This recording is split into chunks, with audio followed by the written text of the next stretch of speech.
My name is Starla, and I am from Saskatoon, Saskatchewan. My type of cancer is very rare. It is called granulosa cell tumor.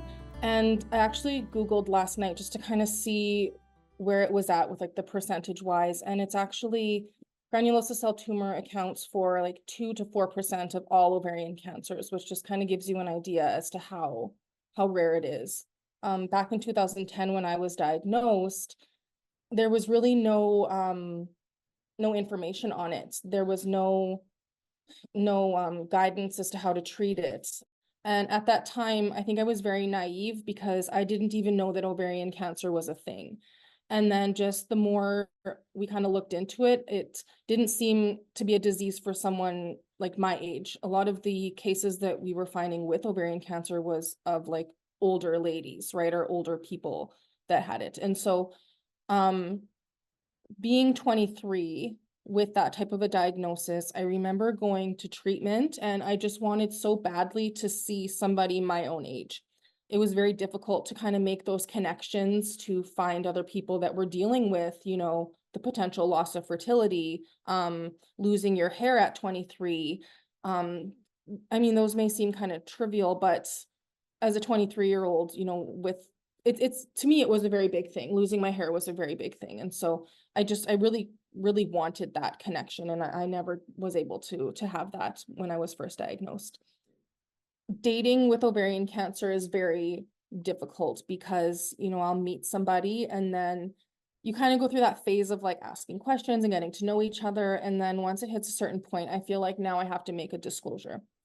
I have to now let them know that, I have ovarian cancer. And so you kind of flip that coin of like, are they going to stick around? Is this going to be a deal breaker? And so, and that's always been my since, I was 23. That's always kind of been what I've had to do before I get into a relationship. And because I feel like it's only fair for that person to know that the person that they're going to be dating like does have ovarian cancer or some type of a cancer, just because with my type, it's never going to go away. It's always going to come back. And so there's always that risk of reoccurrence. And it's difficult to be able to have to do that. And then for me, I have found then when I do find someone that does want to stick around and they're like, no, that's okay. Like I get it. I've experienced where then the cancer does come back and then suddenly they disappear, and they can't handle it because now there's the talk of surgeries, there's the talk of treatment options, and then it's just too much for them. Or on the other coin, I'll meet somebody that does want to stick around and, the cancer doesn't scare them, but then I'm like, what's wrong with you? Like, this should be scary for you. Like, why are you still here? Like, you should have left a long time ago. Like, this is scary. Like, I'm scary. Like, I'm a time bomb. And so you shouldn't want to be with me. And so I have a hard time believing that I am deserving of a relationship just because, I do have this almost not a death sentence, but I do have this like looming thing that just kind of takes up a lot of my time, like I'm constantly listening to my body. And if I have a weird cramp, I'm like, what's going on? Or, if I have a scan coming up, I have something that's called scanxiety, where all I'm thinking about is that scan. And now I'm feeling everything. I'm like, what's going on? Like, and then leading up to that scan, I have the scan. And then it's the 2 weeks after where I'm really kind of when you're waiting for the results or then I get kind of really miserable and really anxious and I don't want to be talked to and I just want to be left alone. And so it's just, it's a lot. It's been really difficult, like navigating relationships. And then you throw into I'm going to get into like a TMI here, but then you throw in the menopause part of it too, where, I'm, I'm, I'm in my early 30s, but because I'm in menopause, like my libido is gone. Like I don't have a desire to be intimate. I don't like being touched. Like I'm hot all the time. Like I'm always having hot flashes. There's just all of that, and then again, trying to throw that into a relationship to have a healthy relationship, and it's difficult. And then I'm getting better at it now, but I have a ton of scars. My midsection is covered in scars. And so then you throw that in there too, where it comes time to like take off your clothing. And I'm like, don't look at me, because like it's difficult. It's been really hard trying to navigate that. And it's gotten better as I've gotten older because I've just kind of started to not really care what other people think. And so that's been nice, but it's still the whole mental component of it of feeling like feeling like people deserve to have a partner that's going to be around, and I can't guarantee that I'm going to be here in 2 years, 6 months, 5 years. Like I can't guarantee that just with my health. And so it's a struggle that way. But I guess for me, it's kind of like it is what it is. I I navigate it, I figure it out. So just as the disease was progressing, I kind of realized then that I wasn't going to be able to have a child naturally. And I was okay with that. I had nieces and nephews, I had friends that had kids, and so I was okay with not being able to have a child that was physically mine. And when I kind of came to that term, I had a cousin actually that was pregnant, and she approached me, and she wasn't able to parent the baby, and so she asked me if I would adopt him. And so that's how my son came to be. And so I've had my son since he was born. Like it's always just been him and I.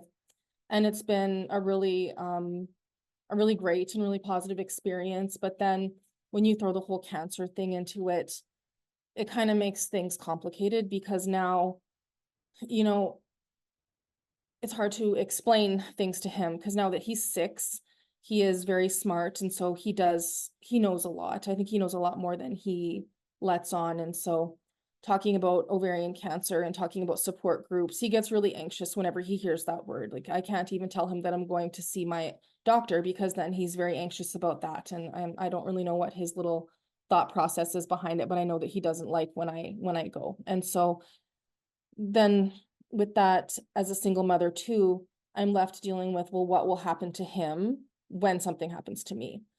Um, how do I explain to him one day that I'm not going to be coming home?